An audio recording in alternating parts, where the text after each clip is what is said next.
Fulton, Missouri, a quiet little town in the Midwest.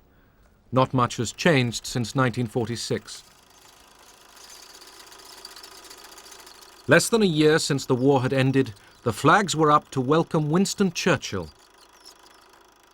But he came to Fulton bringing a somber message for the world. From Stettin in the Baltic to Trieste in the Adriatic, an iron curtain has descended across the continent.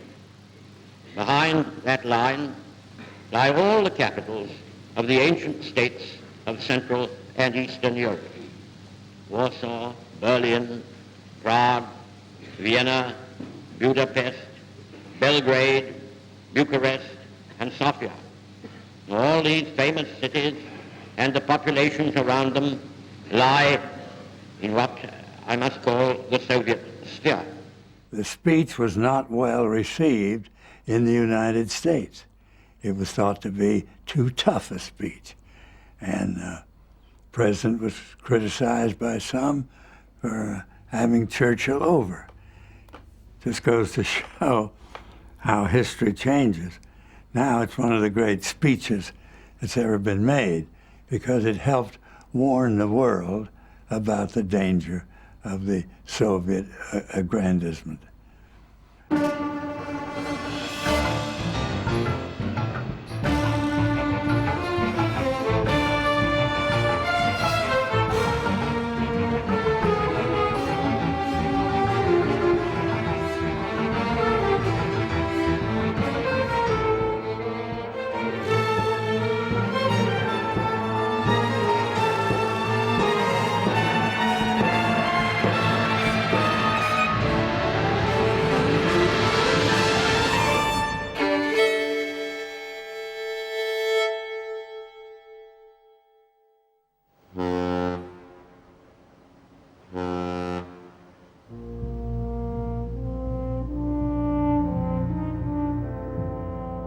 Back from overseas came the Americans.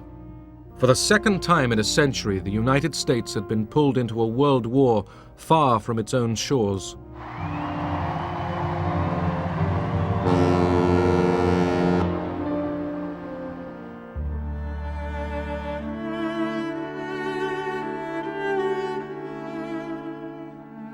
"300,000 Americans never came home. But the rest returned to a country wealthier and happier than ever before."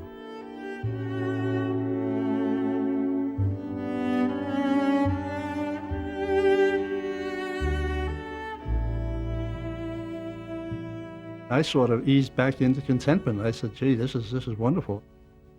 People seem to have a little cushion of money now, which, back in the Depression years, no one had any money. You just had about enough money to put food on the table and put a roof over your head and keep your insurance policy in effect, Before the war, we had 15%, maybe sometimes more, unemployed, and a very stagnant, unhappy economy.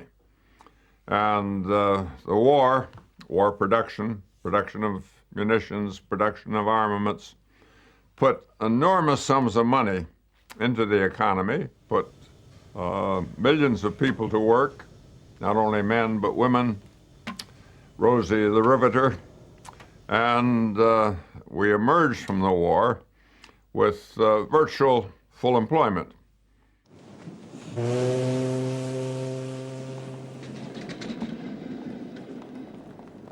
As soon as the war was over, the factories, they realized, hey, the Americans have been without a car since before the war. Let's get back into automobile production. And of course, the people were anxious for automobile. There was gasoline available, foodstuffs became available. So the economy definitely was on the rise. War and the post-war rush to spend put American capitalism back on its wheels.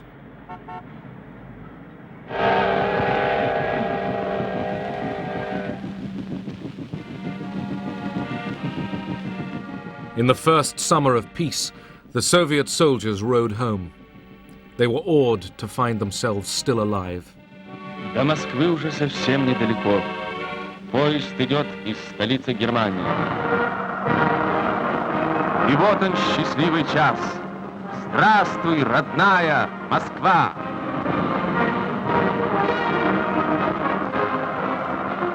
Здравствуйте, герои-победители! In the crowds that welcomed them, it was the lucky ones who found their sons or husbands.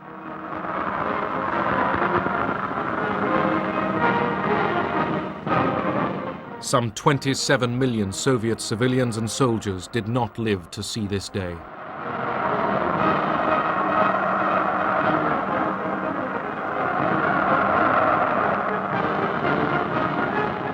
И целовали людей незнакомых, радовались. Это было большое We ликование. met the soldiers with flowers, bread, anything we could get hold of. Душевный подъем. Люди, какая-то надежда появилась, что кто-то еще, кто, может быть, We kissed complete strangers. We were so happy. известно, где он, потому что были же... Our spirits were rising. We even dared hope that those who had gone missing might still be alive. Очень надеялись, что, может быть, они найдут родных, что, может быть, это ошибка. Главное, что были... The whole of Russia had been destroyed. Everything from the borders to Moscow lay in ruins. Почти все было разорено. Дома There were lots of people with no homes to go to. Возвращаться некуда. Where the Germans had passed, nearly 70,000 villages had been destroyed. Cities lay in rubble. Stalin's pre-war achievements, the factories and apartment blocks of the 5-year plans, had been wrecked by the invaders.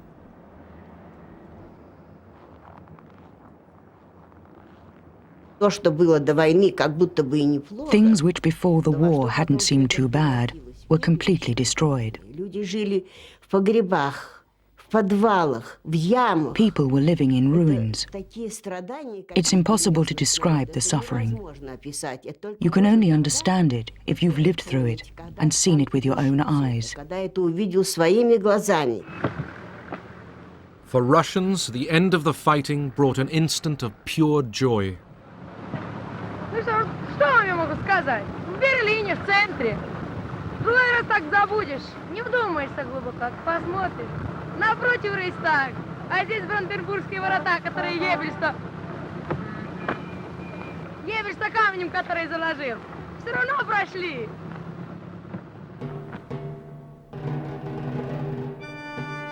Berlin, the final battlefield.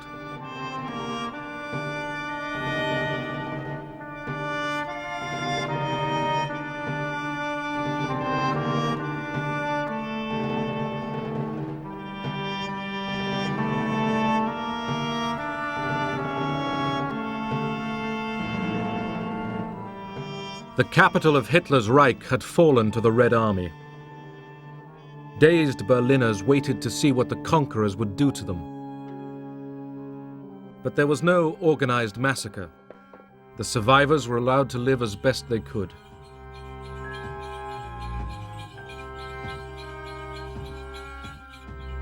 Stalin even ordered his troops to feed the Berliners, but the soldiers looted homes, and all over the city they hunted down women.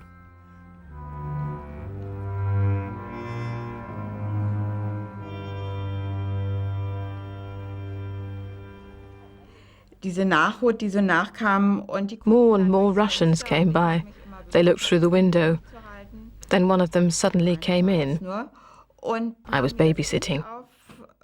He took the child from my lap and gave it a toy and some cigarettes to play with. Zigaretten und irgendein Spielzeug zum Spielen. Und das war dann die erste Vergewaltigung. That was the first time I was raped. It was terrifying. Und mir war das alles so furchtbar und ich konnte Afterwards, I couldn't speak. mich gar nicht richtig äußern.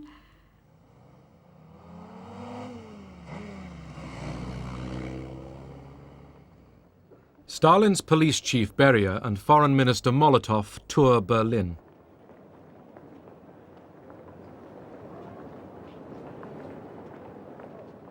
Germany was divided into 4 occupation zones, and each of the Allies took a sector of the German capital. The Allies had decided that Germany should compensate them for war damage. Marshal Zhukov said, "We have fought long and hard. We've captured Berlin. We have the moral and legal right to take out as much as possible in reparations. We don't know what the future holds."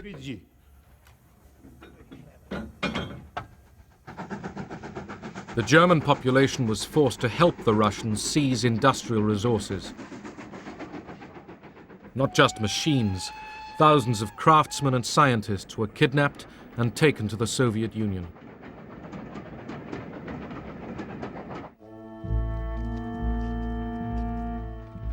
Central Europe was reverting to the Dark Ages. This was a space without law, shelter, or mercy. A continent of nomads.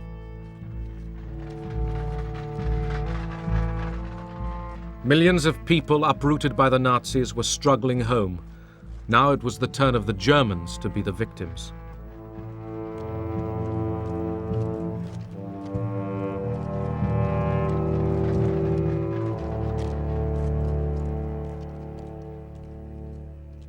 From the Mediterranean to the Baltic, the victors were shaping Europe in their own image. Poland, the invaders' route to Russia, obsessed Stalin. Eastern Poland had been annexed by the Soviet Union. As compensation, the Allies shifted the whole country westward, giving Poland the eastern territories of Germany.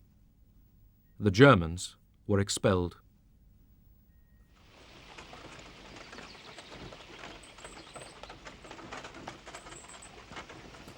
Poles, whose own homelands had been seized by the Soviet Union, now took over German farms and houses.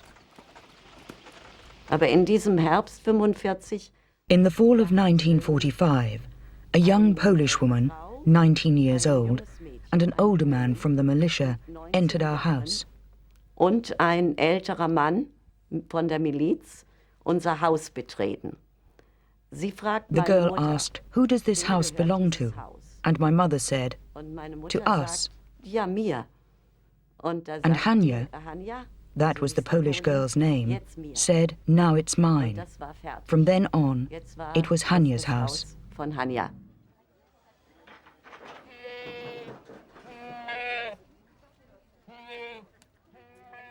Morgens 6 Uhr. 6 in the morning, the militia came and banged the butts of their weapons against the door. Und sagen raus. Out. Und jetzt, da habe ich als Even though I Kind was gemerkt, only a child, auch I als knew Kind, this was ich weiß it. es ganz genau. Jetzt ist es echt. From all over Europe, some 12 million Germans were expelled from lands they had lived in for centuries.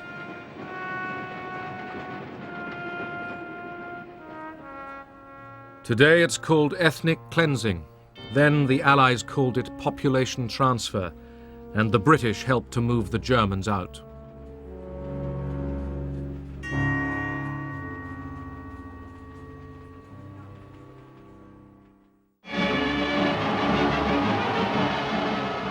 Victory in London.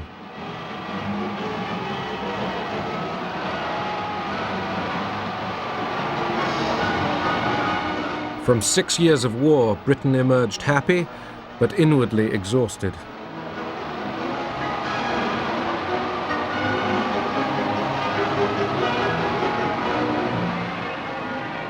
For the moment, people cheered for king and empire as if nothing had changed or ever would.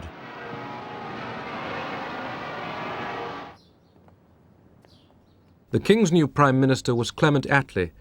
The British voters had swung leftwards, and Churchill was out.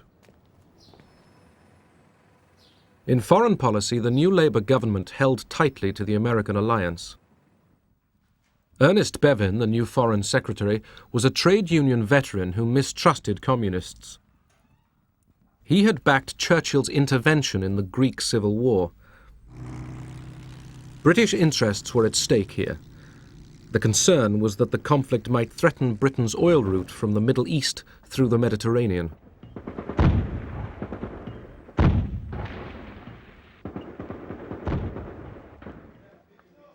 The strongest resistance movement, the Communists, reached for power. But they didn't know that Stalin had told Churchill that he had no interest in a communist Greece. The British Army moved in.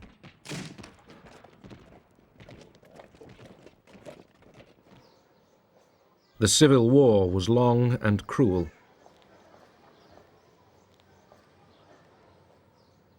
But Stalin kept his word and left the Greek communists to their fate. The Soviet Union now dominated the nations along its western border. At first, Stalin did not impose a Soviet system on his new empire. Instead, he built up pro-Soviet coalition governments, but the communists made sure that the police and security were in their hands. The Yalta Conference had given Russia control of Central Europe. We knew perfectly well what the Russians interpreted as democracy and all that, but then we were allies fighting a war together.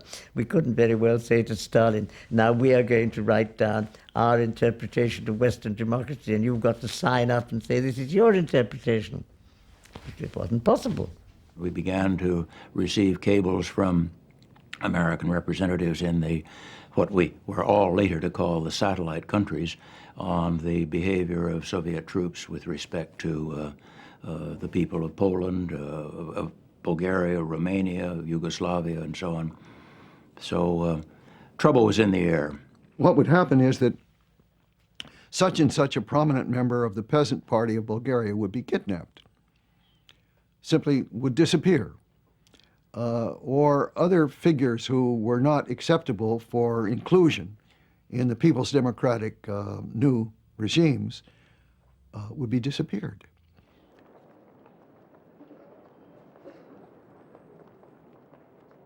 In Berlin, where the Allies jointly supervised city life, the communists were careful. The idea was at the beginning to cooperate and gradually to build up the party, making the best organized party, the most militant party, the most active party, and gradually increase the influence on the other parties and gradually take over the whole situation, but not at once. We should already prepare for building up the police. The man for personnel, changes personnel. The man for education. So we were flabbergasted. We only 3 or 4 comrades and everybody else is social democrats and bourgeois democrats and so on. So one of us asked and said, it must look democratic, but we must have everything in our hands. Many Germans perfectly well understood that brown, the Nazi colors, were becoming red overnight. After all, the methods in some ways were the same, or at any rate very similar, of forcing people to do things against their will. For me, my only comparison was always the Soviet Union under Stalin. And comparable to the Soviet Union under Stalin, 1935 to 45, 45 to 46, 47 in Germany was wonderful. It was much less terror than which I had witnessed the 10 years before in the Soviet Union. Soviet communism had stood the test of war. The Red Army was the biggest on earth, and General Eisenhower came to pay his respects to the world's newest superpower.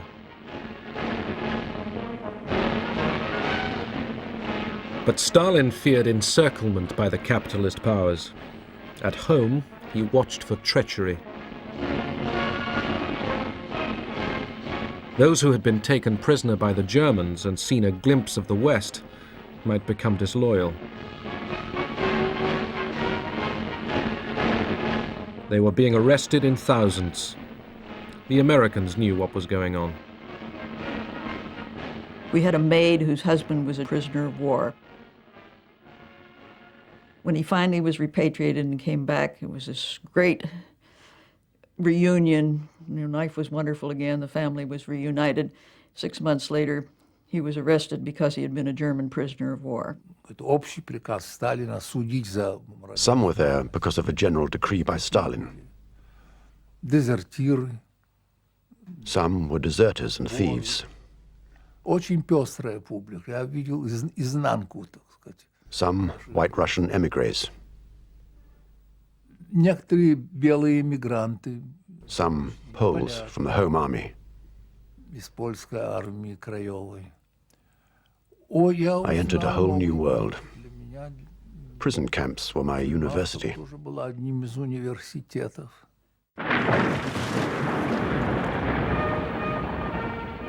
Poland. In the wreckage of Warsaw, the Poles began to clear the ruins.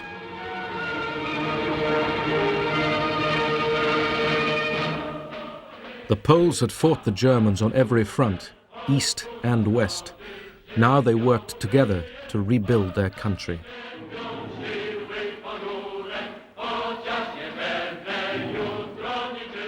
Some loathed the new semi-communist government tied to Moscow, but others found reasons to accept it and live with it. The most important thing for me was for my mother and sister to come from Siberia and for us to begin rebuilding the country.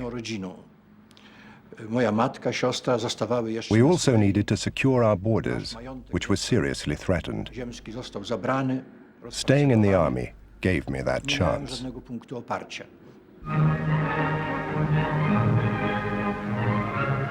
In Moscow, Poland's new puppet leaders were taken to the opera.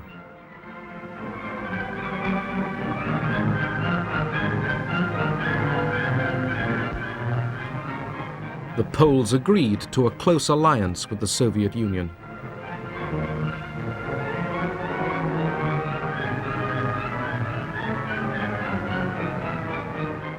Stalin promised to defend the new Polish frontiers against any German attempt to win back the lost territories.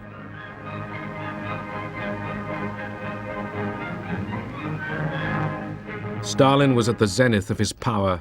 His colleagues felt terror in his presence. Russian diplomats, like all other Russian officials or party members or whatever, lived in terror of the great man, and justifiably so, because if they gave unpopular advice, they might find themselves in a concentration camp or with a bullet in the back of their heads. It wasn't very easy to give good advice to Stalin if it was unpalatable. Он сидел такой веселый, настроение у него хорошее, рядом сидел с ним. Stalin was cheerful and in high spirits. At his side were the main guest, the interpreter, and Soviet guests too. Другие гости, наши, все так. И когда раздавали официанты там какой-то... The waiters came in with the main course. I think it was turkey. One of them, whilst he was pouring the sauce, dropped some red liquid on Stalin's sand-colored jacket. Красную такую жидкость, эту самую, сок красный, да? И этот он как струйка крови, знаете, так потекла по всему этому красивому, нарядному, торжественному мундиру. They were in a state of shock about what would happen, because the stains looked like drops of blood. Замерли в испуге, что будет вообще. But Stalin didn't react. He continued to talk with his neighbor. Вот к нему там подскочил какой-то обслуживающий шеф там обслуживающий. Then another waiter came up to him with some water and offered to sponge it out. But Stalin said, no, no. And he was absolutely calm. Просидел совершенно спокойно. Все, значит, увидели. People saw that things seemed to be okay.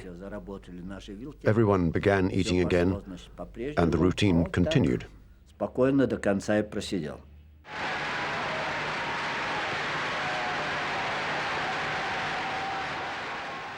To mark the Soviet elections, Stalin made a grand appearance.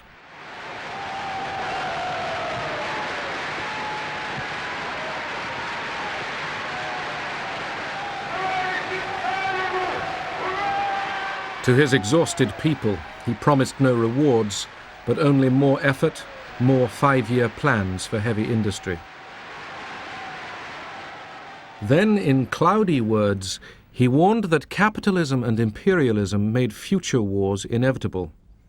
Did this mean war between the Soviet Union and the West?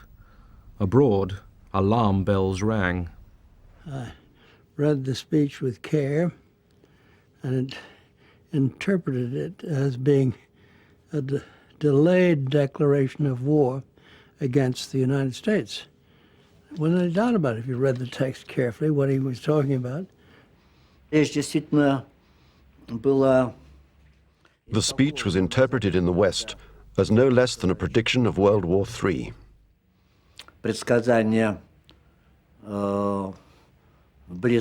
I don't think this was right, though. Но я думаю, что это вряд ли правильно.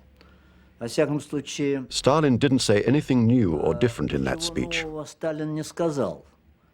He said what he had always believed, that with imperialism and capitalism, war was inevitable. С империализмом, с капитализмом неизбежно. What the Russians were thinking in terms of was that, and I think Stalin thought in these terms, was that communism was one day going to rule, be the dominant ideology in the world, and all countries gradually were going to become communist.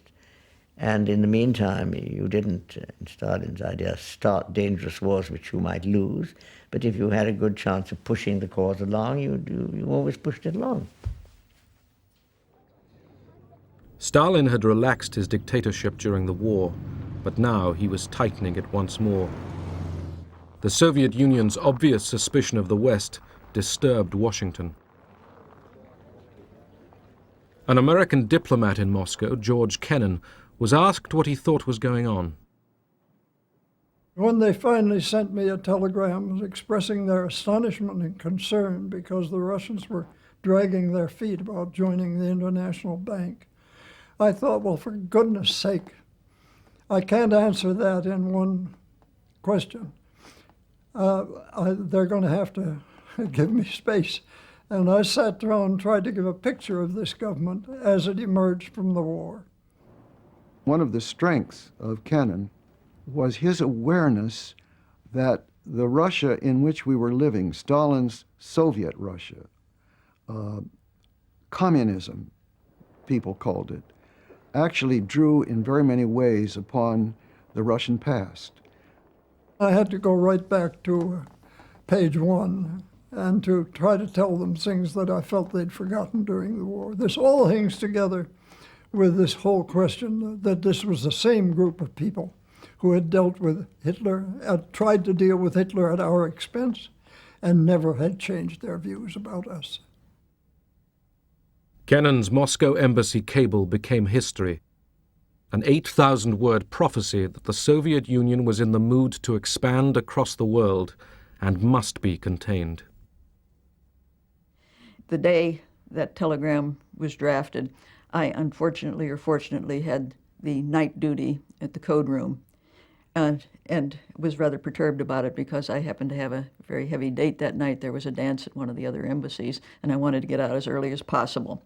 About 6:30 or 7, George comes walking in with this 6-part cable, which he wants to send out. And I took a look at it and I said it was nice, but let's not send it out. Let's wait till tomorrow. And I tried to talk him into not sending it. He said, Washington wants it, they're going to get it, and you stay here and do it. Kennan's telegram alarmed Washington. Days later, its message was reinforced when Churchill arrived in the United States as President Truman's guest. They began to get to know each other. Fred, our president, said to Mr. Churchill, I will be on this trip quite a while, and I would be glad if you would call me Harry. Well, Mr. Churchill said, I'll be glad to if you will call me Winston. Mr. Truman said, I don't believe I can do that. He said, I consider you the first citizen in the world, and I just don't believe I can call you Winston. Winston Churchill said, if you can't call me Winston, then I can't call you Harry. The president said, on that basis, we'll do it. So it went Winston and Harry from that time, and they got on very well. Churchill was due to speak to a college audience at Fulton, in Truman's home state. Privately, he showed Truman what he was going to say. The president, not sure that the American public was ready for an attack on its wartime Soviet ally, let Churchill test the water. Mr. Churchill, he's one of the great men of the age. He's a great Englishman.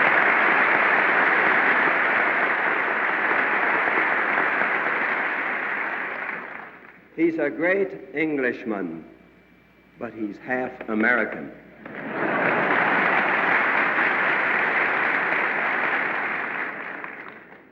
From Stettin in the Baltic to Trieste in the Adriatic, an iron curtain has descended across the continent. Behind that line lie all the capitals of the ancient states of Central and Eastern Europe.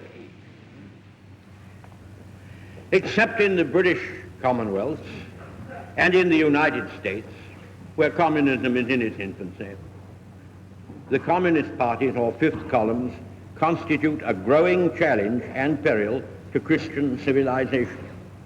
Whatever conclusions may be drawn from these facts, and facts they are, this is certainly not the liberated Europe we fought to build up, nor is it one which contains the essentials of permanent peace. Immediately after that, Stalin came out with answers to a foreign correspondent's questions in which he compared Churchill to Hitler and decried Churchill's speech as a belligerent call to arms against Soviet Russia. Since 1945, America had been extending its influence and power all over the world. Stalin grew nervous.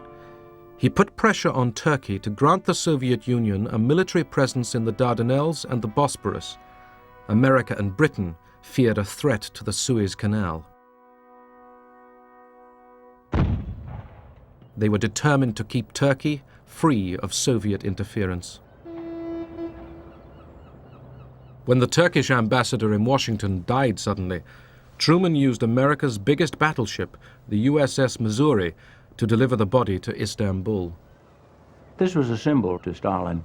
Don't push us, and don't push Turkey, because if you push Turkey, we'll be there. Iran, like Turkey, lay on the southern borders of the Soviet Union, and for centuries had been hostile to Russia. During the war, Soviet and British troops had occupied Iran to protect their oil supplies. They even celebrated their partnership there.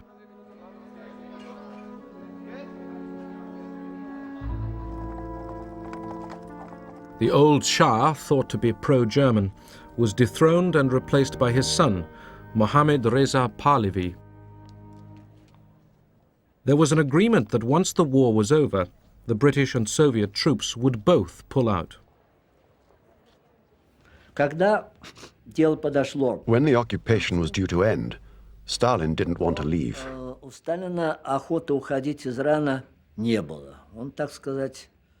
He wanted to stay on. This created problems. There was lots of pressure put on us. Pressure from the British. And in fact, the Soviet Union had no legal right to stay there.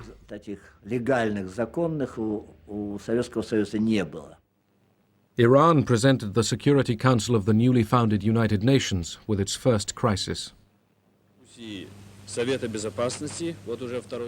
Mr. Gromyko proposing to the Security Council that the hearing of the Persian case should be postponed.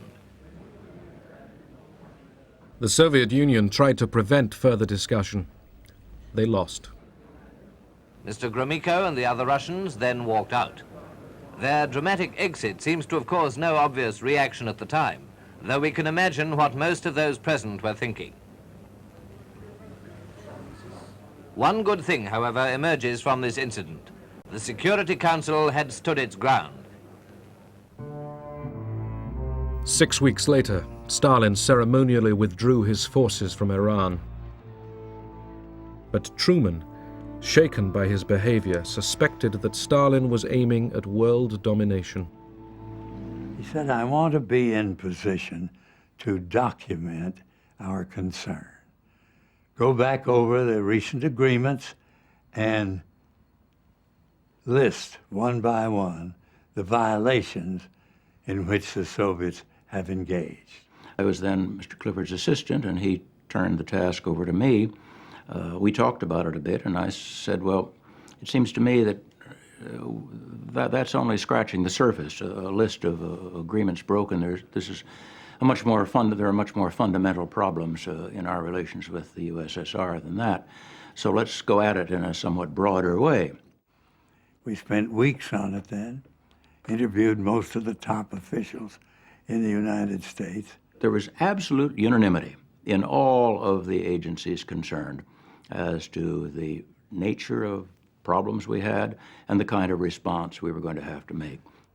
We ended up the report by saying, the policy of our country should be set and clearly set. The Soviet Union constitutes a real menace to freedom in this world. Freedom in Europe, freedom in the United States. So we must prepare for it. The Clifford-Elsie report was kept secret.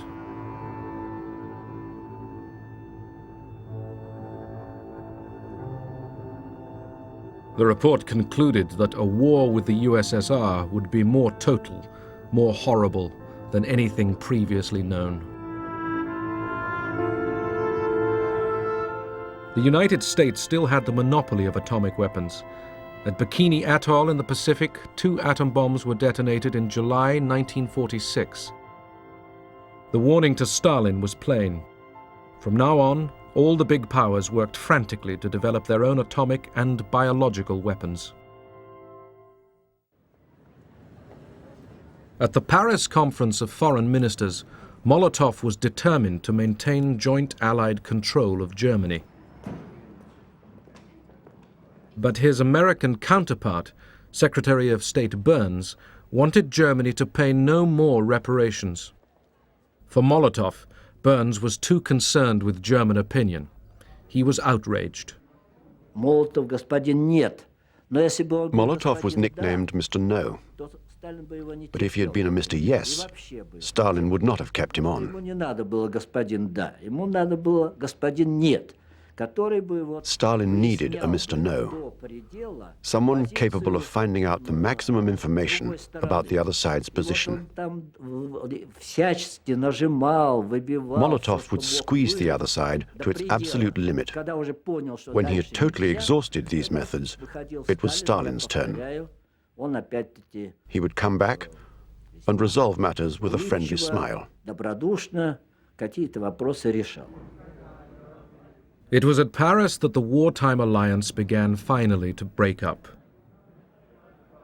The Americans and the British were impatient to develop stable economies in their zones of Germany without Soviet interference.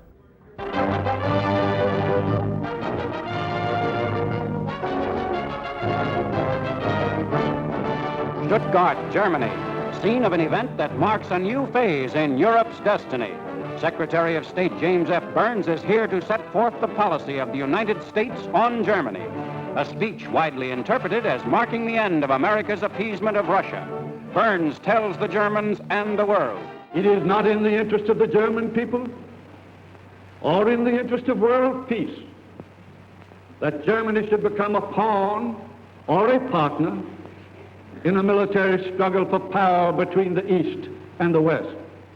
I listened to the Burns-Stuttgart speech with marked approval because, in fact, I had written most of it. And those of us who worked on it, and Burns, were not thinking in anti-Soviet terms. The American people want to return the government of Germany to the people of Germany. The American people want to help the German people to win their way back to an honorable place among the free and peace-loving nations of the world. In 1945, the Allies had approved Poland's annexation of Germany's eastern provinces up to the Oder and Neisse rivers. But now Burns suggested that the new frontier was unfair to Germany and might be changed. It was a shocking statement. It made us think that our western border was being questioned by the Germans and by other Western countries. Jest I będzie kwestionowana przez mocarstwa zachodnie, przez Niemcy. It was one of the most important things that strengthened our ties with the Soviet Union. Umacniał nasze sojusznicze stosunki ze Związkiem Radzieckim. More pictures have arrived from Moscow. They show the everyday scene in the Soviet capital's famous Red Square. And what's in their shops? Well, here's a glimpse of the sort of things now on display. These new fashions, our cameraman tells us, are so expensive that they're quite beyond the means of ordinary people in Russia today. Ordinary people were much worse off than the newsreels showed. Был период ужасный. Вы знаете, It was a very hard time. I had a son who was 1.5 years old. He used to get a plate from the cupboard and walk after me saying, "Give me, give me." But I had nothing to give him. We used to go to the market and buy horse feed. On the collective farms, war damage and the death of so many workers at the front were deepening a grave food shortage. I took a trip down through the Ukraine, and it was the time of the 47 famine that was going on down there, about which nothing was heard in the outside world. Soviets were talking about great grain harvests and everything else. We got down there, on the train stops, you would see children with distended bellies begging for bread. At the in Odessa itself, people lying out on the streets outside the hospitals where they couldn't take them in, starving to death. There was malnutrition everywhere.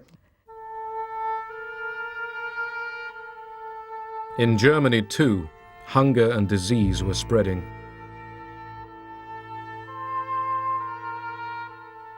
The nightmare of the Western Allies was that poverty would drive the Germans towards communism.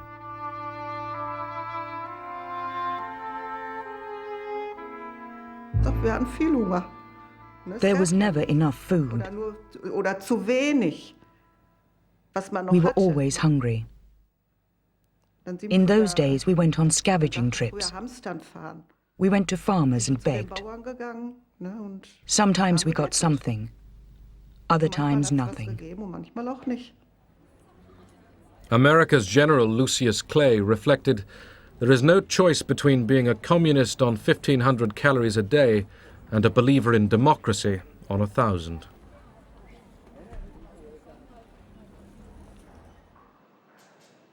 Aid to Germany cost Britain over $1 million a day. But British supplies were not enough to save thousands of Germans who died that winter for lack of food and fuel.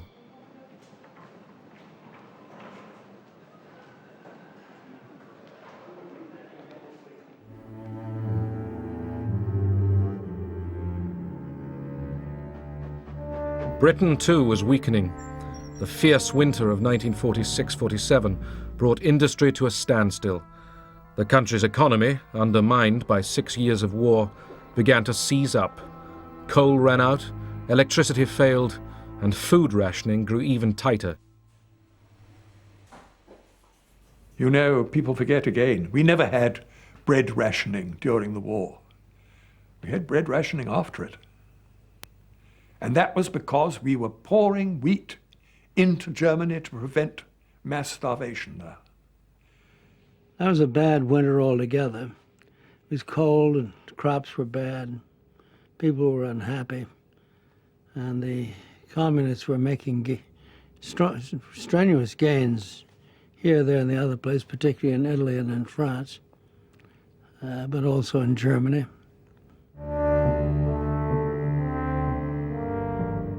The British could no longer afford all their heavy commitments in the Mediterranean. They told the Americans they intended to pull out. The message came, and it was flat. It said, Great Britain is withdrawing from both economic aid and military aid to Greece and Turkey.